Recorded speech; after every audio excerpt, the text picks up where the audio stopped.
Bien. La primera de las preguntas que queremos hacer proviene de una petición muy especial del doctor Francisco Gil, que la quiere formular la intervención de manera oral. Entonces el doctor Francisco Gil. Aló. Andrés, el micrófono, que quiere intervenir para una pregunta en relación con la intervención del doctor Javier Tamayo.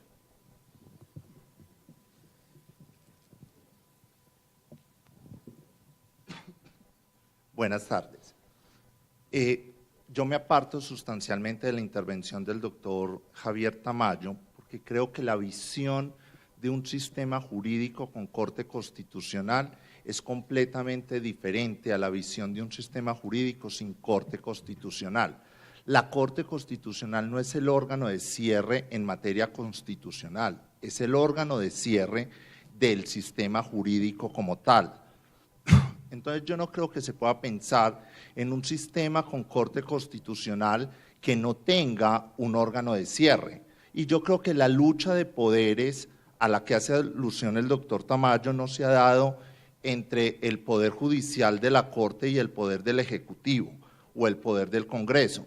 La lucha de poderes se ha dado entre las Cortes, porque la Corte Suprema y el Consejo de Estado no entendieron en su momento el papel de la Corte, que creo que se ha ido decantando, y por eso hoy no hay los enfrentamientos que existían en el pasado.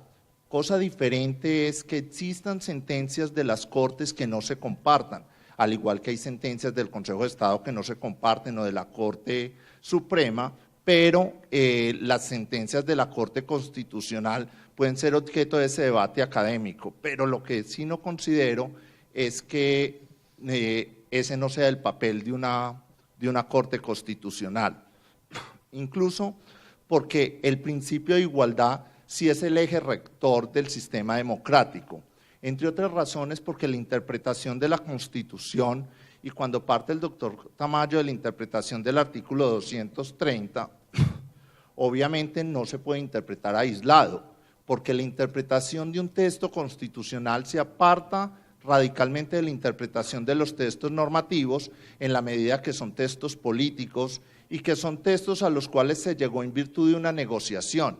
Entonces, lo que es frecuente en los textos constitucionales es la existencia de contradicciones ideológicas, porque recordemos que la Asamblea Nacional Constituyente del 91 lo que hizo fue conciliar las posiciones ideológicas encontradas. Entonces, por lo tanto, el papel del intérprete es darle un alcance conciliar a la interpretación de esas normas constitucionales, interpretando instituciones y no interpretando artículo por artículo. Gracias. Doctor Tamayo.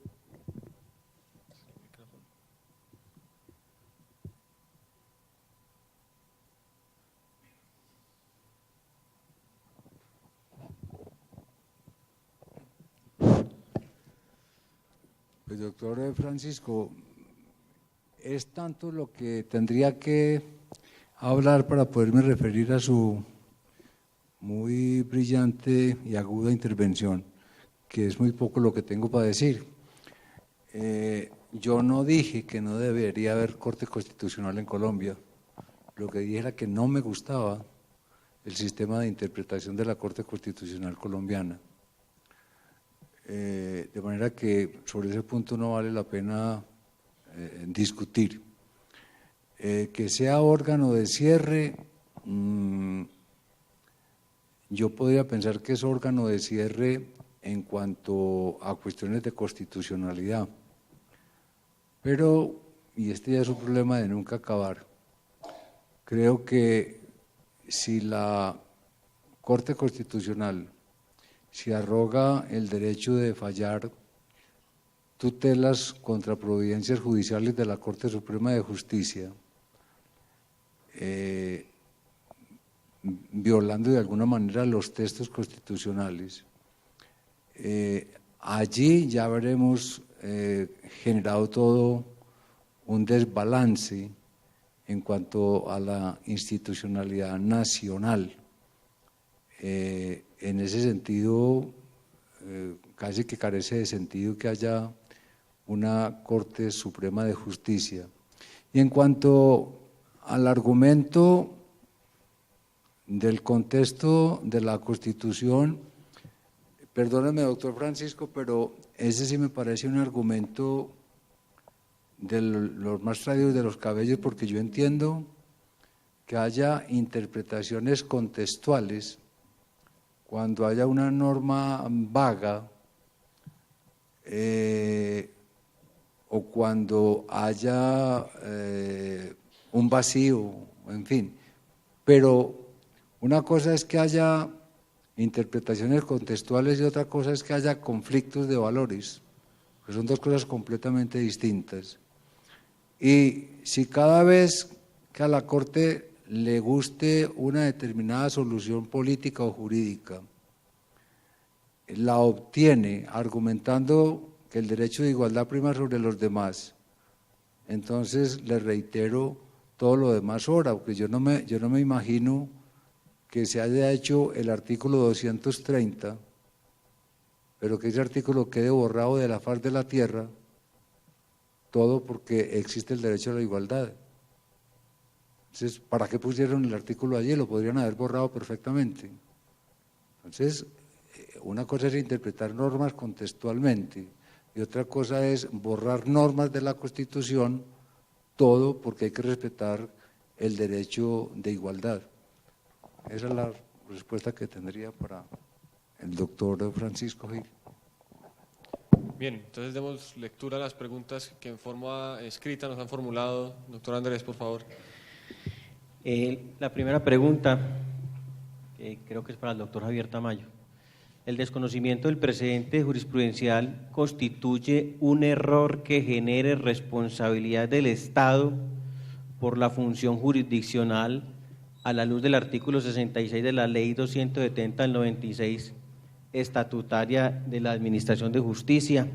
El artículo dice: error jurisdiccional es aquel cometido por una autoridad investida de facultad jurisdiccional en su carácter de tal en el curso de un proceso materializado a través de una providencia contraria a la ley. Doctor Tamayo. Hombre, vea, uno podría pensar que,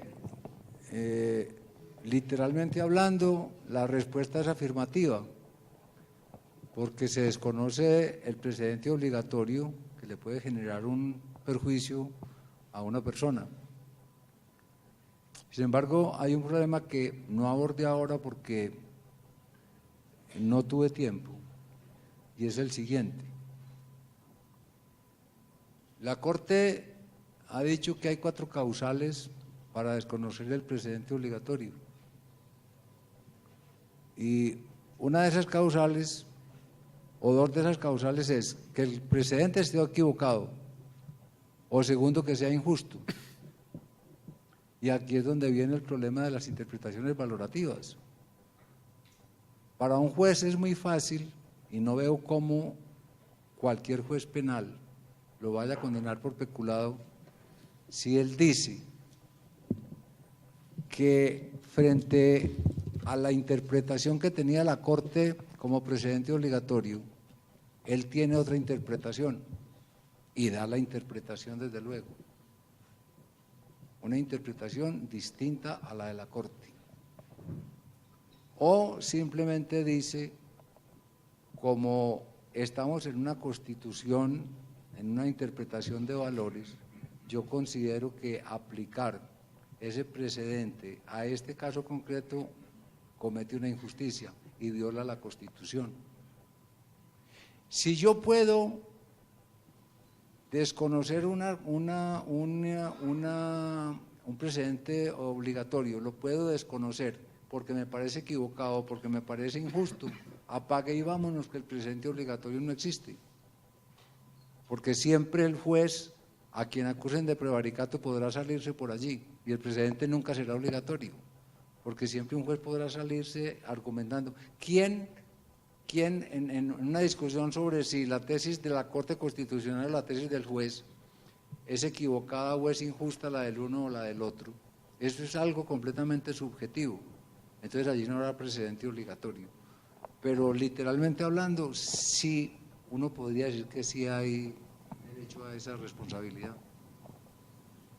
Doctor Enrique, el autor de la pregunta solicita su participación, que tiene que ver con el precedente que ha avanzado tanto en el Consejo de Estado. Gracias, vuelvo a terciar, aunque creí que ya estaba retirado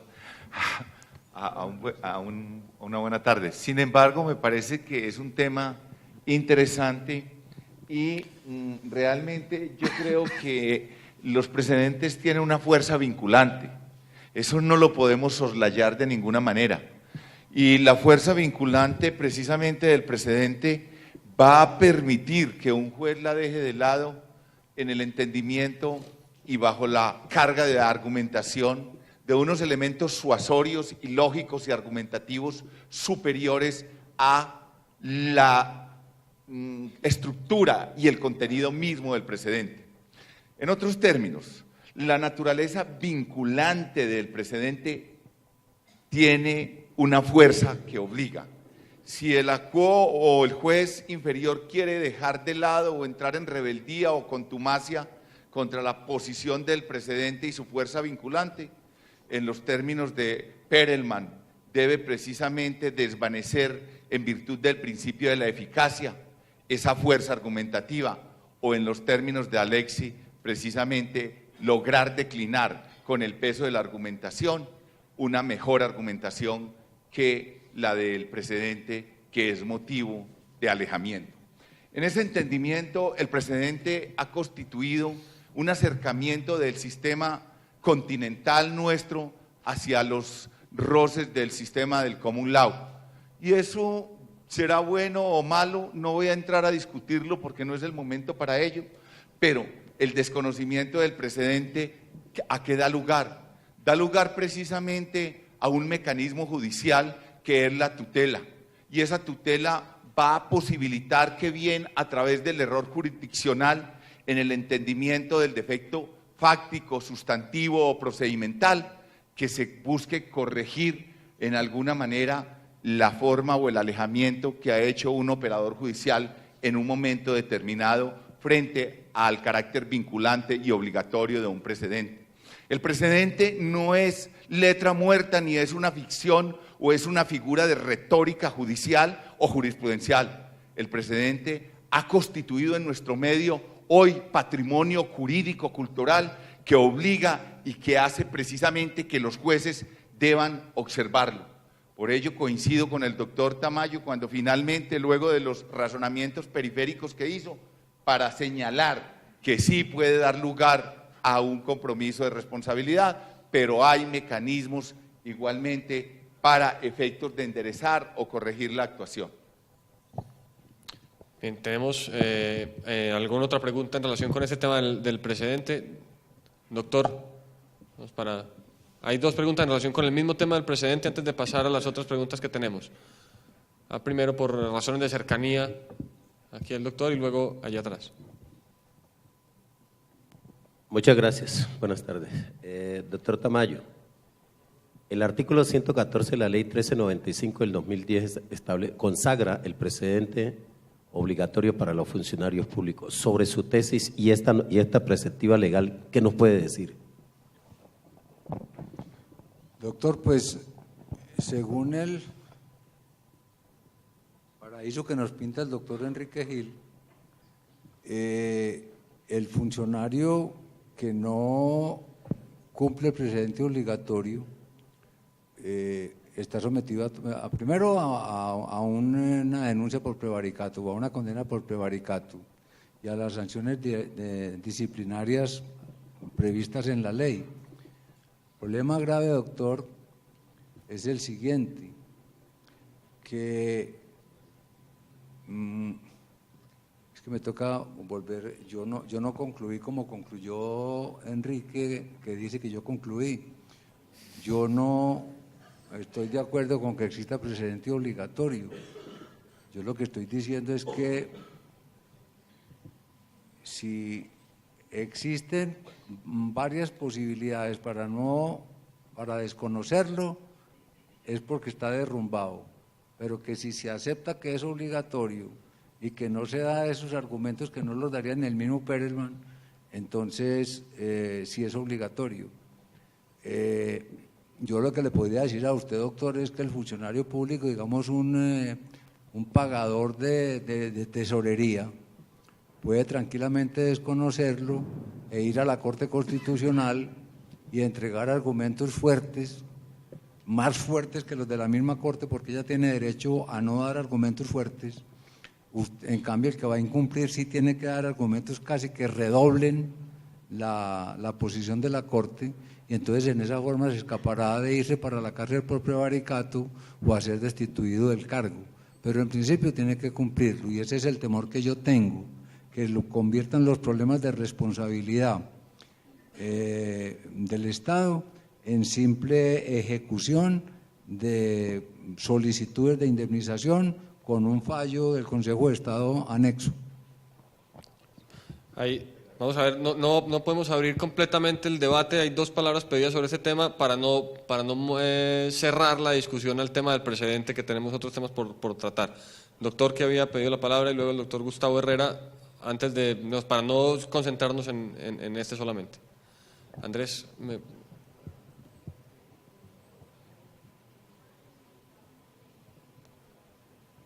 Bien, es sobre el tema del precedente, que el doctor Enrique Gil dice que es obligatorio, pero yo tengo ciertas dudas, por ejemplo, en materia de pensiones. En la última columna que escribí en Ámbito hace un mes, en una sección que tenemos que es análisis de jurisprudencia, que intenta ser la última instancia de los fallos judiciales desde la sociedad civil, porque creemos que es legítimo que también enjuiciemos a las Cortes. Tenemos una duda, ¿cuál precedente aplicamos, el de ustedes o el de la Corte Constitucional? Porque bueno, algunos creemos que si aplicamos el Consejo de Estado, quebraremos a este país. Resulta paradójico que los que hemos sido críticos de la Corte defendamos el fallo por racional frente a lo que ha dicho el Consejo de Estado frente al índice básico o el índice de liquidación. Pero la pregunta muy concreta es, cuando tenemos todo el tiempo precedentes contradictorios entre lo que dice el Consejo de Estado, la Corte Suprema de Justicia y la Corte Constitucional, y al interior de una misma corporación, ¿cuál es el precedente que se vuelve obligatorio? ¿Cuál es la ratio decidendi? ¿Quién define qué es lo que ha dicho la línea jurisprudencial? Entonces, además de los problemas ideológicos, hay unos temas prácticos que hacen muy difícil que en un país de tradición continental como Colombia el precedente se vuelva obligatorio, además porque realmente hay bandazos de las Cortes y les falta seriedad, que es lo que hemos dicho algunos. Entonces, esa sí sería la pregunta muy concreta. ¿Cuál es el precedente si todo el tiempo hay contradicciones entre lo que ustedes dicen y lo que dice una Corte frente a la otra? Entonces, no hay precedente claro y no hay línea clara, y normalmente hay contradicción en la línea, porque no hay una tradición jurídica como en el common law. Era eso. finalmente, sobre este mismo tema, el doctor Gustavo Herrera, para luego dar la palabra a una réplica y pasar a las siguientes preguntas.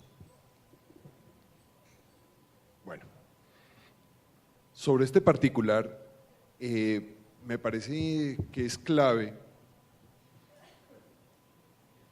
partir de una mención, y es el año 1991 definitivamente fue el que nos marcó con la nueva Constitución el surgimiento de esto. Y entonces viene preguntas como lo que sucedió en la década de los 70, yo no sé si los doctores lo recordarán, con el juez Páramo o Parada en la ciudad de Bogotá, juez civil del circuito, que se atrevió a dictar una providencia en la que aplicó a su criterio que debía reconocerse una indexación de una obligación, cosa que era bastante de avanzada en ese momento. Nuestra Corte Suprema de Justicia de entonces no se había pronunciado sobre el particular, y eso le costó al doctor Parada, sin Constitución del 91, porque era pretérito este hecho, le costó una investigación, creo que tuvo problema penal y perdió su cargo de juez civil del circuito. Entonces, en ese orden de cosas, se necesitó precedente para juzgar al señor Parada, al doctor Parada, en por prevaricato o por infracción o por la infracción que cometió al haber dicho lo que luego la Corte lo acuñó en la Sala de Casación Civil con ponencias de Uribe,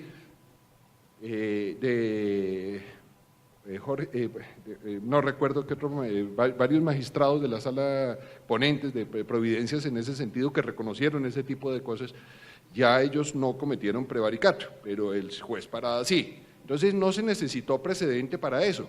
Yo lo que les quiero señalar sobre esto es la gran dificultad primero que tiene un operador de justicia, que primero la ley es obligatoria para él y es obligatoria desde el momento en que se promulga. Al juez, ¿qué diario oficial le dice que el precedente es X o Y? ¿Qué diario oficial le dice lo que dice acá el señor? Opera, es superior, y se supone que es superior lo que dice la Corte Constitucional. Entonces, y la Sala de Casación Laboral sigue dirigida por otro criterio, por ejemplo, en materia pensional. Entonces, en ese orden de cosas, si bien es cierto, no creo que ningún juez se vaya a atrever a aplicar una excepción de inconstitucionalidad para no aplicar el nuevo Código de Procedimiento Contencioso Administrativo, el CEPACA. Seguramente ninguno va a alegar una excepción de inconstitucionalidad. La verdad, la situación sí genera una incertidumbre total para el operador judicial. Y para el usuario, el litigante o el ciudadano común y corriente, por supuesto que también. Nosotros no podemos desconocer la etiología y el orden genético que tenemos, y nuestra cultura jurídica es, si bien es cierto, no puede efectivamente permearse del common law, de las normas del derecho consuetudinario. La verdad, hay que establecer en una forma más organizada eso, cosa que en este momento el escenario no parece estar previsto de esa forma. Gracias. Bien, vamos a pasar de tema porque tenemos unas preguntas formuladas con anterioridad. Le ofrezco disculpa a quienes están levantando la mano, pero nos queda muy difícil porque si no, no damos trámite a las otras preguntas y tenemos ya en este momento muy poco tiempo para poder cumplir con el cronograma. Si nos queda un tiempo después de estas preguntas, el doctor Mario Fernando y el doctor Francisco lo hacemos. Andrés. La siguiente pregunta. En términos del derecho comparado, ¿qué posibilidad observa para aplicar el concepto de daño punitivo en Colombia? Doctor Arturo Solarte.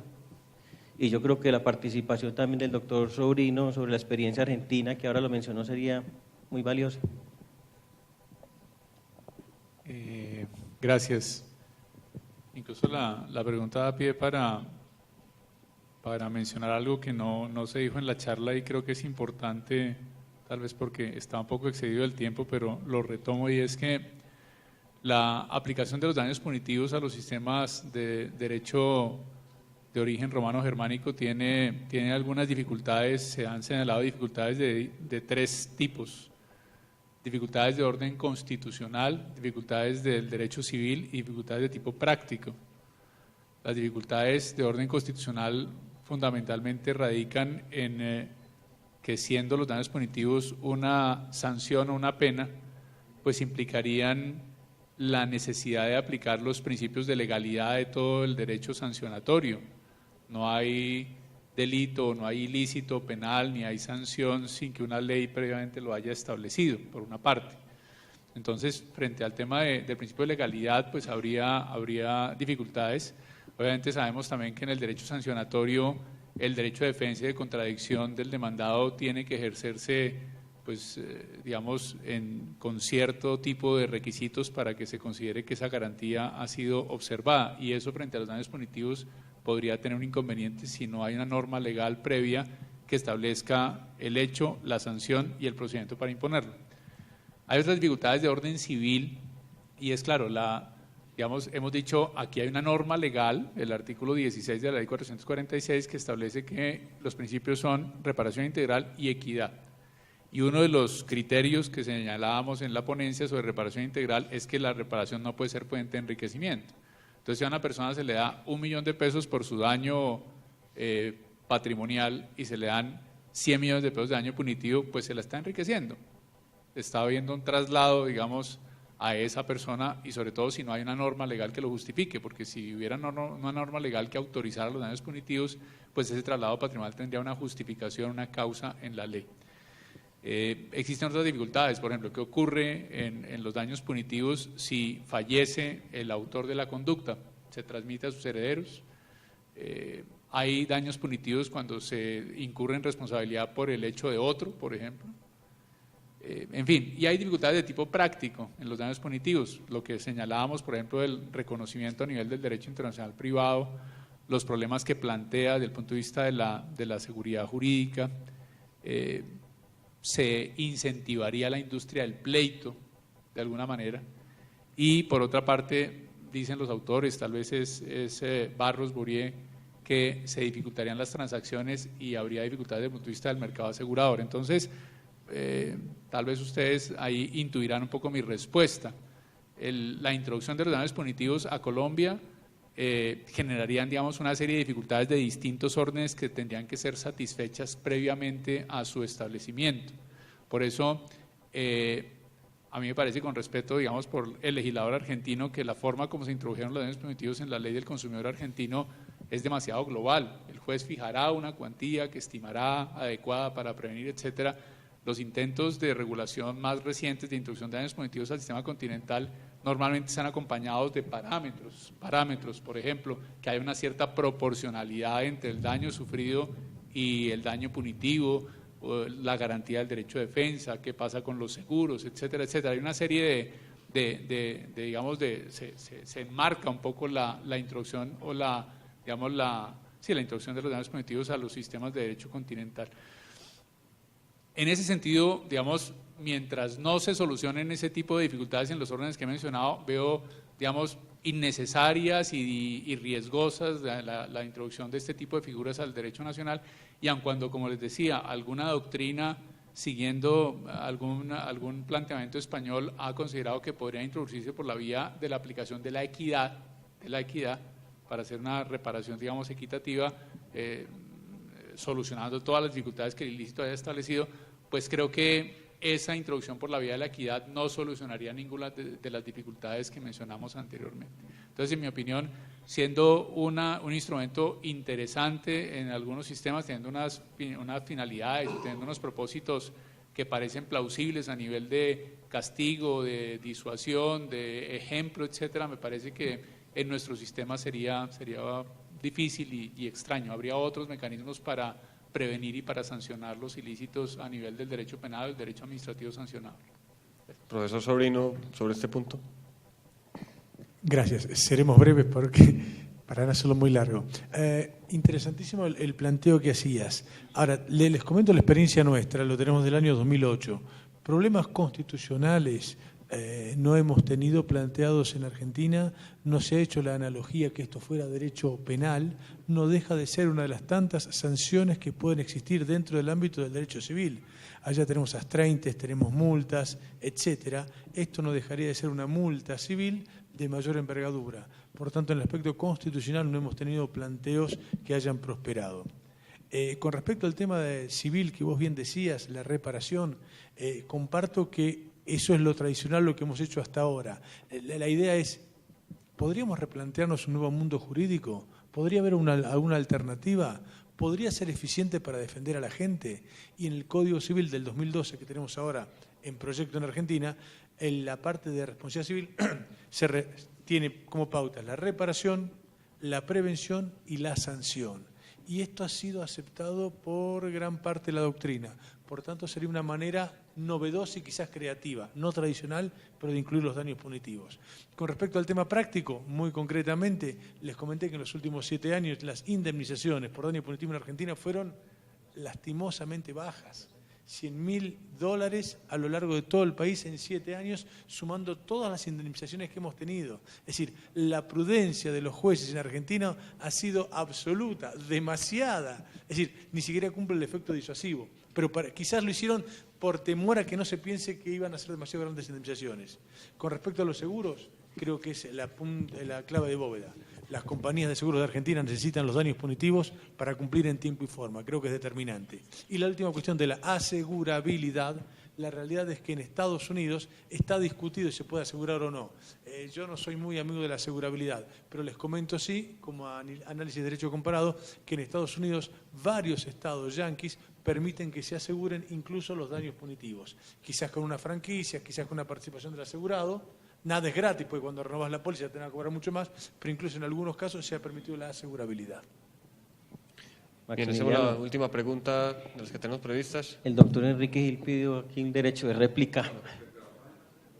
No, démosle porque es otro tema distinto.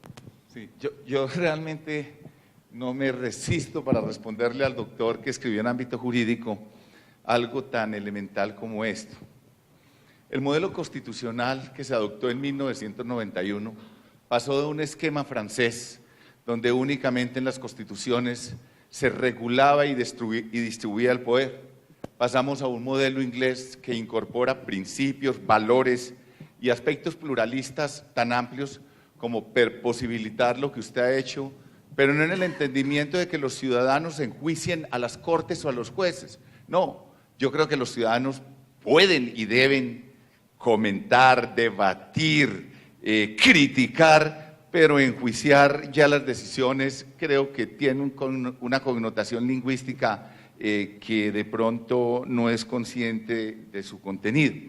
Pero sí lo que quiero señalar es algo que me parece interesante, y es que yo creo que la Corte Constitucional en estos 20 años, con los pronunciamientos que haya tenido, al margen de las disposiciones, digamos, frente a determinadas perspectivas, yo creo que ha cumplido una labor importante en el desarrollo y en la defensa y en el manejo de la civilidad colombiana.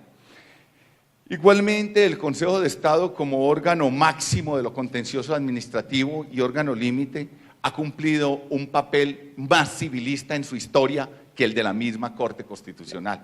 No es el tema de entrar a desarrollarlo, pero sí quiero señalarle un aspecto tan importante, que la misma Corte Constitucional, estemos de acuerdo o no, critiquemos, censuremos, que es válido, es lógico, porque es un Estado pluralista que nos permite precisamente, por fortuna, tener este tipo de debates y no estar de acuerdo con las sentencias, porque para eso podrán discutirse, analizarse, ser fruto de todas las disecciones intelectuales y dialécticas que se requieran.